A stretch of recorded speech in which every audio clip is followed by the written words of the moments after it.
जय हिंद दोस्तों, मैं हूं आपका दोस्त साहिल कोचिंग जंक्शन से। जैसे कि आप जानते हैं, मैंने शुरू किया है आपके लिए जीएस की एक सीरीज जिसके 2 लेक्चर पहले ही हो चुके हैं और हमने शुरू किया था आधुनिक भारत का इतिहास, जिसमें पहला चैप्टर था यूरोपियों का भारत में आगमन और पुर्तगाली मैंने खत्म कर दिया।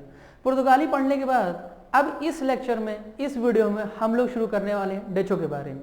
जैसे आपने देखा था कि पुर्तगालियों का मुख्य उद्देश्य 2 था। एक तो व्यापार था ही कि चलो व्यापार किया जाएगा, प्रॉफिट कमाया जाएगा, साथ में दूसरा एक और उद्देश्य था, वो था ईसाई धर्म का प्रचार। ठीक इसी तरीके से दोस्तों, पुर्तगालियों के अलावा जो डच भारत में आए हैं दूसरे नंबर पे, पीडीएफ ट्रिक याद है ना, तो डी यानी कि डच।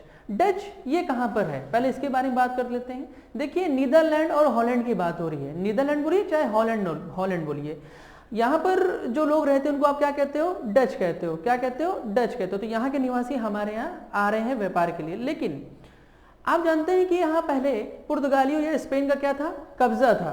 तो आप सोचिए कि जब पहले से ये किसी से परेशान है, हैरान है, नाम क्या है, पुर्तगाली, तो इनका उद्देश्य क्या होगा, बिल्कुल सही, इनका नुकसान करना। ये जहां पे भी जाएंगे इनकी मोनोपोली को तोड़ देंगे। मतलब डच का मेन एम क्या होगा, व्यापार तो होगा ही, साथ में होगा पुर्तगालियों की मोनोपोली को, एक अधिकार को तोड़ देना जो व्यापार में इन्होंने इकट्ठा कर लिया था। आप जानते हैं ना, रूट वगैरह खोजा था, रास्ता खोजा था और व्यापार पे एक अधिकार करके कार्थेज सिस्टम लागू किया था।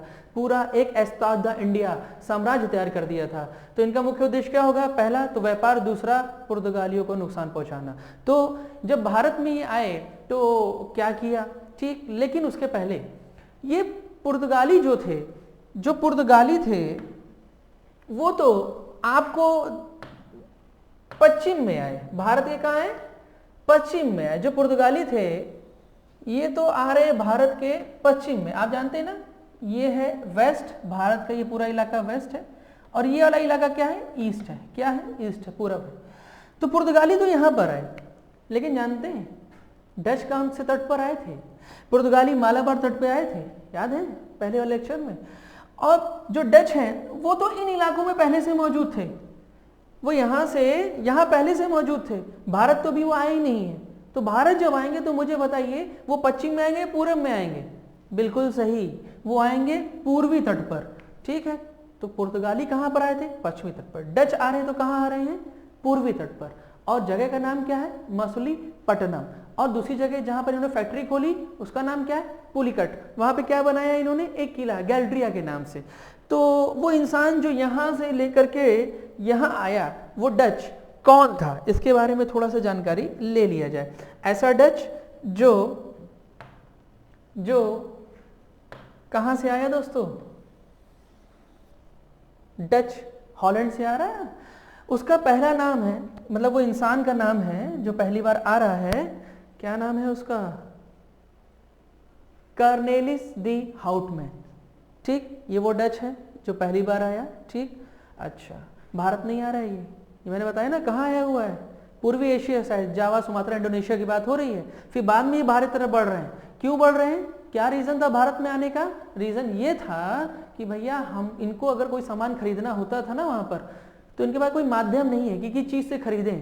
तो इन्होंने देखा कि भारत के जो कपड़े हैं वो बड़े फेमस है, अगर भारत के कपड़ों को हम दे दें इंडोनेशिया, जावा, सुमात्रा में, तो बदले में हमें बहुत अच्छे अच्छे सामान मिल जाते हैं। तो इनको भारत आना है किस लिए, कि भारत के कपड़े। ठीक है, तो आपसे कभी क्वेश्चन पूछ लेता है कि भैया ये बताइए कि जो यूरोपीय हैं, पीडीईएफ, पुर्तगाली, डच, इंग्लिश और फ्रांस, इनमें से कौन है जिन्होंने भारतीय कपड़ों का व्यापार बहुत आगे ले गए, जिनकी वजह से भारतीय कपड़े क्या चर्चा में बहुत ज्यादा आ गए, तो वो कौन रहे होंगे, डच। और उन कपड़ों को इन्होंने नाम क्या दिया, ड्रासपट्टम। तो डचों के बारे में पहली चीज मैं आपको क्या पढ़ाऊंगा कि किन क्षेत्र में थे और दूसरा चीज इनका कार्य क्या था, किन क्षेत्र में थे, दूसरी चीज इनका कार्य क्या था। देखिए, भारत में कौन सा क्षेत्र, तो मैंने अभी आपको बताया कि वो क्षेत्र था मछलीपट्टनम, आंध्र प्रदेश में, जहां इन्होंने सबसे पहले फैक्ट्री डाली। दूसरा, पुलिकट नाम की एक जगह है, यहाँ पे फैक्ट्री डाली और पूरा किलेबंदी कर दी। नाम क्या रखा, फोर्ट गैलरिया। ठीक दोस्तों, ये आप स्क्रीनशॉट ले लेना। अब मैं बात करने जा रहा हूं इनके कार्य की। तो जैसे कि ये पहला व्यक्ति था, वैसे भारत नहीं आ रहा है, तो दक्षिण पूर्वी एशिया की तरफ जा रहा है, लेकिन बाद में ये कंपनी भारत में भी आ रही है। जब आ रही है तो मेन कपड़ा, मैंने कहा ना, कपड़े के लिए आ रही है। किस लिए आ रही है, कपड़ों के लिए। भारत का कपड़ा ले जाके फिर वहां रखेंगे, बेचेंगे और बदले में सामान लेंगे। तो उस कपड़े को आप क्या कह रहे हो, कपड़े को कहा जाता था ड्रासपट्टम। क्या कह रहे हो आप, ड्रासपट्टम। अब मद्रास से याद करो ड्रासपट्टम। देखिए ड्रासपट्टम कह रहे थे। दूसरी चीज मुझे ये बताइए, कपड़े में उस जमाने में डाई करना तो किस चीज का इस्तेमाल होता था? जी हाँ, नील। ये तो ऐसी चीज रही कि अंग्रेजों ने भी मालिक होने के नाते हम पर जबरन थोपा इसको, 3 कटिया पद्धति। और आप जानते हैं उसी वजह से फिर आंदोलन होता है। फिर आप वो तो चलिए अंग्रेजों को मैं बताऊंगा, पूरा भारतीय स्वतंत्रता संग्राम। नील यानी कि नील की भी खेती पे ध्यान दिया इन्होंने भारत में। जब कपड़ा है तो भाई नील की जरूरत होगी। शोरे, देखो यार शोरे जो सॉल्ट पीटर, असल में होता क्या है, ये बारूद अरूद बनाने काम, इसको बारूद अरूद बनाने काम आता है। और ये 2 तरीके से यूज होता था। पहली चीज इसका वेट होता है। जब आप नाव में लेके जा रहे हो ना इसको, तो एक तरफ अगर आपने इसको रख दिया, मान लीजिए नाव के इस तरफ सामान है तो इधर डिसबैलेंस हो रही है। अब बैलेंस रखने के लिए क्या किया हमने, उसको पूरा पेटियां इसकी वहां रख दी। अब नाव क्या होगी, बैलेंस होगी। और दूसरा तो आप जानते हैं इसका केमिकल जो काम होता है वो लेते ही थे ये लोग। सॉरी, देखिए सबसे इंपॉर्टेंट चीज जो आपको इस क्वेश्चन पूछेगा वो 2 चीजें पूछता है। एक तो ड्रासपट्टम के बारे में, ठीक है।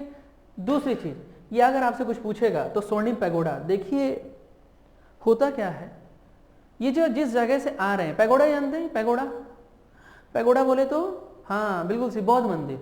ये सोने के सिक्के हमारे यहाँ ला रहे हैं। और वहीं जो ट्रेंड था वहां पर, जो पूर्व साइड में ट्रेंड था, वो यहाँ पर चलाने की कोशिश कर रहे हैं कि अपना तो लेन देन इसी से चलता था, इसी से हमारे यहाँ लेन देन हो जाए तो बहुत अच्छा है, बहुमूल्य धातु दो और बदले में सामान ले लीजिए। तो डचों में बहुत ज्यादा आपको नहीं पढ़ना होता है। क्षेत्र आपने देखा भारत में मछलीपट्टनम पुलिकट है और भारत के बाहर जावा सुमात्रा वाला इलाका है दोस्तों। फिर आपने कार्य में इतनी चीजें देख ली, डचों में इससे ज्यादा आपको नहीं पढ़ना है।